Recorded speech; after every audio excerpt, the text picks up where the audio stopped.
माँ ठाकुर जय, welcome to MTJ Priyanka classes. आज हिंदी का नेक्स्ट वीडियो है। इसमें हम सीखेंगे स्वरों का वर्गीकरण। जो स्वर होते हैं यानी कि अ से औ तक के स्वर, उनका वर्गीकरण करना हम यहाँ पर जानेंगे। ठीक, तो स्वरों का वर्गीकरण सबसे पहला है मात्रा के उच्चारण काल के आधार पर। उच्चारण काल का मतलब होता है कि जब हम किसी भी स्वर को बोलते हैं, जैसे हमने अ बोला तो अ के उच्चारण में कम समय लगा, और हमने आ बोला तो आ के उच्चारण में हमारा ज़्यादा समय लगा। तो पहला उच्चारण स्थान जो उच्चारण के आधार पर ह्रस्व स्वर, ह्रस्व मतलब होता है कम समय लेने वाला यानी छोटा। ठीक, तो ह्रस्व स्वर का मतलब होता है कि इसके उच्चारण में एक मात्रा का समय लगता है। रोमन में लिख दिया तो यहाँ पे लिख देती हूँ, एक मात्रा का समय। जो ह्रस्व स्वर होते हैं उसके उच्चारण में कितना समय लगता है? एक मात्रा का समय लगता है। और इसके अंतर्गत कौन कौन से स्वर आते हैं? अ, ई, उ। अ, छोटा ई और उ, ये स्वर आते हैं इसमें। ठीक, अब दीर्घ स्वर का मतलब होता है इसके उच्चारण में दो मात्रा का समय लगता है। उच्चारण में कितना समय लगता है? दो मात्रा का समय। अब दो मात्रा का समय लगने वाले जो स्वर हैं उनका वह है आ, ई से ईख, ऊ से ऊन, ए से एड़ी, ऐ से ऐनक, ओ से ओखली, औ से औरत और औ जो आगत है। ठीक है, तो ये सब क्या है? ये सब है हमारे दीर्घ स्वर। ठीक, यहाँ पर साफ साफ दिखाई नहीं दे रहा, इसलिए यहाँ पर देखिए ह्रस्व स्वर जिनके उच्चारण में एक मात्रा का समय लगता है ह्रस्व स्वर कहलाते हैं। अ, ई, उ। ठीक, तो दीर्घ स्वर जिनके उच्चारण में दो मात्राओं का समय लगता है दीर्घ स्वर कहलाते हैं। आ, ई, उ, ए, ऐ, ओ, औ, औ। ठीक, उसके बाद हमारा तीसरा है प्लुत स्वर। ये प्लुत स्वर है, इसका मतलब है कि यह दीर्घ स्वर से भी ज्यादा समय लेता है। तो जो दीर्घ स्वर से भी ज्यादा समय लेता है वह प्लुत स्वर कहलाते हैं। जैसे हम कभी नाटक वगैरह इत्यादि में जाते हैं, संवाद होता है, डायलॉग होते हैं, या फिर कभी बोलना होता है जो नाटक में बोला जाता है। जैसे राम बोलते हैं तो राम को इस तरीके से लंबा खींच के रा बोलेंगे, जैसे राम, इस टाइप से बोल रहे हैं, तो क्या हो रहा है? दीर्घ स्वर से भी राम से भी ज्यादा समय ले रहा है, तो ये क्या है? प्लुत स्वर है। जैसे राम लिखा है यहाँ पे मैंने, इसमें क्या हो रहा है? रा को लंबा खींच रहे हो और मो नॉर्मल है, तो राम, यह है प्लुत स्वर कहलाते हैं। ठीक है, तो ये हमारे मात्रा के उच्चारण काल के आधार पर स्वर हुए। उसके बाद है जीभ के प्रयोग के आधार पर। जीभ का प्रयोग मतलब जो हमारी जिह्वा है, जिह्वा के अग्रभाग, पश्च भाग और मध्य भाग के आधार पर हम देखते हैं कि उच्चारण कौन कौन से स्वरों का होता है। तो सबसे पहले है अग्रभाग। अग्रभाग मतलब होता है ये वाला भाग। ठीक, जीभ का। तो अग्रभाग से उच्चारण होता है ई, ए, ऐ, ई, ए, ऐ। इनका उच्चारण जीभ के अग्रभाग से होता है। तो यहाँ पर हम लिख सकते हैं अग्र स्वर ई, ए, ऐ। ठीक, तो यह अग्र स्वर है जीभ के प्रयोग के आधार पर। उसके बाद है मध्य स्वर। मध्य स्वर का मतलब होता है ठीक बीच के सेंटर से हम बोलते हैं अ। क्या बोलते हैं? अ बोलते समय देखिए आप, ठीक यहाँ पर जैसा हमारा थोड़ा प्रेशर पड़ रहा है, अ। ठीक, तो मध्य स्वर है यानी जीभ के ठीक बीच से यूज होकर के जो यहाँ पे इस भाग का यूज करके बोला जाता है वह है अ। पश्च स्वर, पश्च मतलब लास्ट में जब हमारी जीभ गले से मिल रही होती है, यहाँ पर पश्च स्वर है। यहाँ पर बोले जाते हैं आ, ऊ से ऊन, ओ से ओखली, औ से औरत और औ, ओ। ठीक, तो ये सब क्या है? हमारे पश्च स्वर। ये जीभ के लास्ट में पश्च भाग से बोले जाते हैं। मध्य स्वर है अ, ये बिंदा नहीं है, ठीक है, ये अ है। और ये जो आगे से बोले जाते हैं अग्रभाग से वह ई ई ए ऐ। ठीक, तो यह तो हो गए हमारे जीभ के प्रयोग के आधार पर।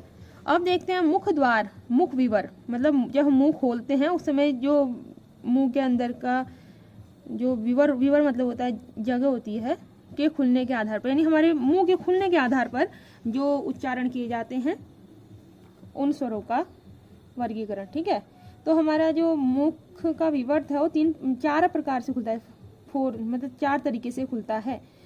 तो पहला है विवर्त, विवृत, विवृत। विवृत का मतलब होता है ओपन, यहाँ मुंह हमारा पूरा का पूरा खुला है यहाँ पे। ठीक है, तो जब हमारा पूरा मुंह खुलता है तो हम उसमें बोल रहे होते हैं आ। क्या बोल रहे होते हैं? आ बोलते समय हमारा मुंह इस तरीके से खुल जाता है। चित्र उतना बढ़िया तो नहीं है लेकिन फिर भी आप अंदाजा लगा सकते हैं, ये हमारे होंठ है लाल कलर के। ठीक है, उसके बाद है अर्ध विवृत। अर्ध विवृत का मतलब होता है हाफ ओपन, यानी हमारा मुंह आधा खुला होता है। जब हमारा आधा मुंह खुला होता है फिर हम क्या बोल रहे होते हैं उसमें से ओ, ए, ओ और औ। देखो औ है ये औ और ये ओ। ठीक है, आगत वाला। ठीक, तो जो हमारा आधा मुंह खुला होता है उसमें हम बोल रहे हैं ओ, ए, औ, ओ ऐसे। ठीक है, और विवृत मतलब जो हमारा मुंह पूरा खुला होता है हम बोल रहे होते हैं आ।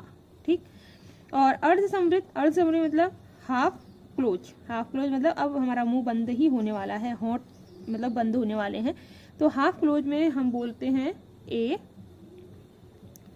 ओ, ए, ओ। तो इस समय हमारा जो मुंह होता है ना ज़्यादा खुला होता है, बस थोड़ा सा खुलता है। ठीक, और समृत में लगभग मुंह बंद ही रहता है, क्लोज कहते हैं समृत को, इंग्लिश में बोलते हैं क्लोज। तो मुंह लगभग बंद ही रहता है, बस थोड़ी सी जगह से ही हमारे स्वर उच्चारित होते हैं, जैसे ई, ई, ई, उ, उ। ठीक, तो ये ई, उ, ये 4 की 4 समृत यानी क्लोज। जो हमारा मुंह क्लोज हो रहा होता है यानी लगभग क्लोज होता है उस समय बोले जाते हैं अर्ध समृत।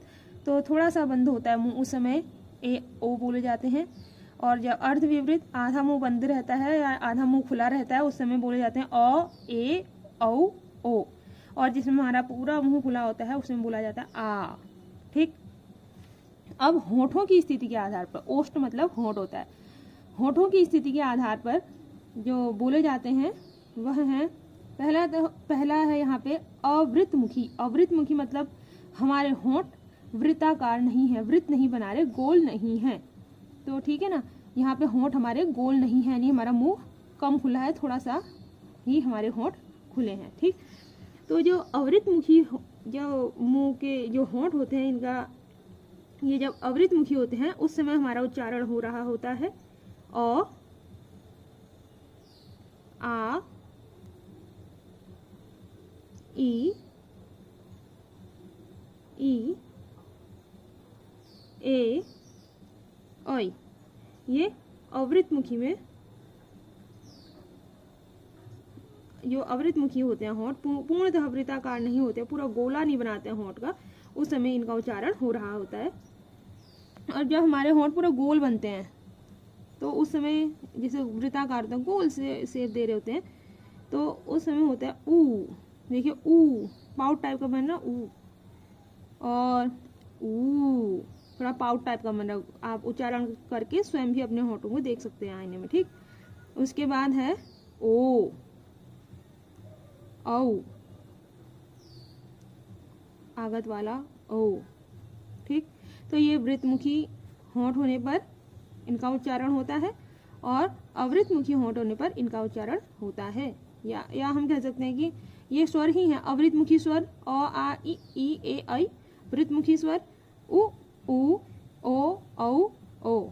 ठीक, उसके बाद है कुछ स्वर ऐसे होते हैं जो नासिका का प्रयोग करके बोले जाते हैं और कुछ स्वर ऐसे होते हैं जो कि नासिका का प्रयोग किए बिना बोले जाते हैं।